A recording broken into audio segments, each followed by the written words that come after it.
Welcome to Kenton's videos. Enjoy the video. In this video, I will explain how to charge your Hyundai Kona Electric. First, locate the charging port, which is conveniently positioned at the front of your vehicle. You'll find a cover that opens to reveal the charging inlets. It's important to know the two main types of connectors, one for slower AC charging and another for faster DC charging. Always confirm your charging station's connector matches your vehicle's port before plugging in. For everyday charging, you'll likely use Level 2 AC charging. This uses a J1772 connector, which is standard for most home chargers and public AC stations.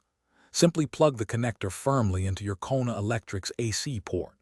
The vehicle will indicate it's charging, often with a light on the dashboard or charging port. A full charge from empty usually takes between 6 and 9 hours.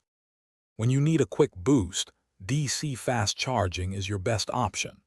This uses a larger CCS combo connector, designed for rapid energy transfer. Plug the CCS connector into the dedicated DC fast charging port on your Kona Electric. These stations can significantly reduce charging time, often taking your battery from 10% to 80% in approximately 40 minutes, perfect for road trips. To ensure a smooth charging experience, always handle the cable carefully and secure it properly to prevent tripping hazards or damage. Keep an eye on your vehicle's dashboard or infotainment screen to monitor the charging progress and estimated time remaining. Once charging is complete, simply press the release button on the connector, if applicable, and gently unplug it from your Kona Electric. Remember to close the charging port cover.